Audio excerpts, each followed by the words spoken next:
je fais des commentaires sur les conférences du Rav Yoel Ben Arosh, lui-même inspiré du Rav Kook, parce que ça me paraît intéressant et symbolique du discours qui est tenu en Israël, des francophones d'ailleurs, qui vivent en Israël. Et il y a des choses, il y a des choses valables et des choses qui ne le sont pas. Ne serait-ce que parce que le sionisme lui-même fait problème. Et que le Rav en question défend justement la cause de la venue des Hébreux en Israël. Déjà le mot Israël, rien que l'employer me fait problème. Enfin, passons. Et je voudrais commencer par une réflexion un peu idiote, si vous voulez, à savoir qu'il ne faut pas demander aux Juifs ce qu'on peut demander aux non-Juifs. Et malheureusement, la morale que propose le Rav Yoel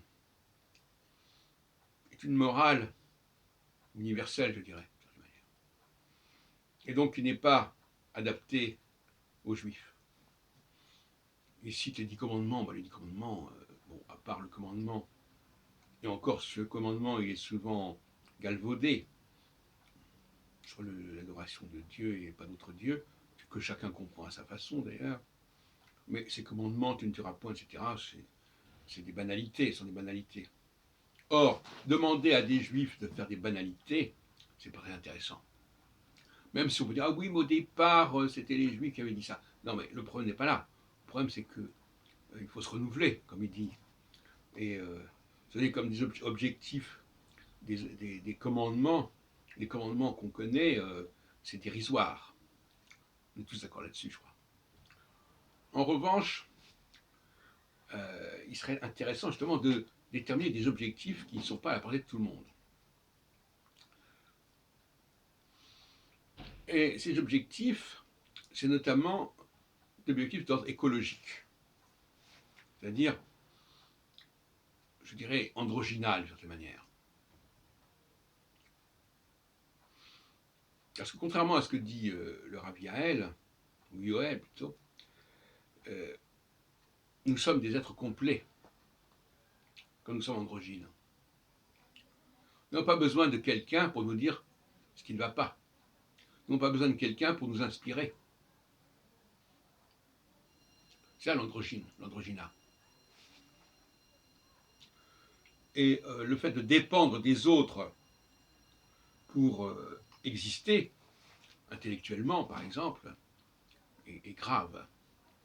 D'autre part, tant qu'à faire, il faut préserver sa santé. Sa santé. Et la santé, eh bien par exemple, la santé, c'est de ne pas avoir besoin de cannes, de ne pas avoir besoin de lunettes, de ne pas avoir besoin de chapeau, de ne pas avoir besoin à la limite d'habits. C'est se contenter de cette nudité fondamentale. Et je constate que le Rav Yoel porte des lunettes. Et ça me gêne, si vous voulez. Alors bien entendu, c'est pas de sa faute, comme on dira, bon, mais n'empêche que ce n'est pas un exemple à suivre. Le fait de devoir recourir à des lunettes n'est pas un exemple à suivre pour les Juifs.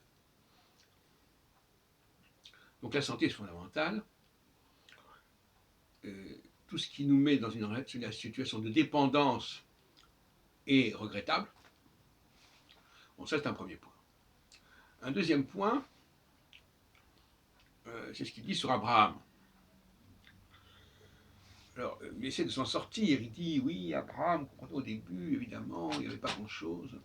Et puis ça s'est développé. Et ça, c'est la position exactement inverse de celle que je défends. Un leader, un Dieu, va vers un peuple qui est déjà existant. Il ne va pas vers un homme, si ce n'est pour lui demander de s'adresser à un peuple, comme dans le cas de Moïse. C'est quelque chose d'insupportable d'entendre quelque chose de ce genre-là, à savoir, oui, Dieu s'est adressé à cet homme-là. Dieu ne s'adresse pas à un homme, sinon pour faire le messager, mais il s'adresse à un peuple. Et ce messager est envoyé vers ce peuple. Et là, il y a un contresens dans la démarche de Rav Yoel, qui est probablement lié tout simplement à une volonté d'expliquer le texte comme il est. Bon, voilà, alors on va faire avec. Non. Cette façon de se projeter vers l'avenir, de se dire, oui, non, ce qui est important, c'est pas le passé, c'est pas ce qui a déjà été acquis, c'est ce qu'on va faire. C'est typiquement chrétien, ça d'abord. Façon de partir de zéro. C'est la position du dominé, qui dit, mais demain on rasera gratis, demain on fera autre chose, demain ça sera merveilleux, etc. Vous remarquez que mon discours ne parle jamais du futur. Et pas demain les choses vont changer.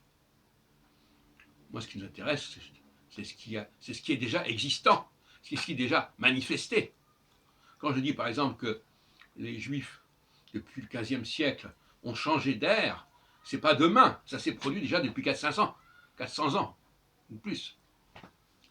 Toute projection comme ça est quelque chose de chimérique, d'utopique, sinon de dystopique d'ailleurs.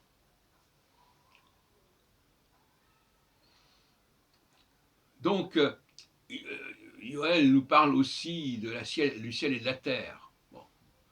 Mais il ne parle pas d'astrologie. Alors, parler du ciel et de la terre, ça n'a aucun sens. Qu'est-ce que c'est que le ciel si ça n'est pas l'astrologie, si ce n'est parce qu'il est connecté avec l'humanité? Autrement, ce sont des expressions complètement vides de sens.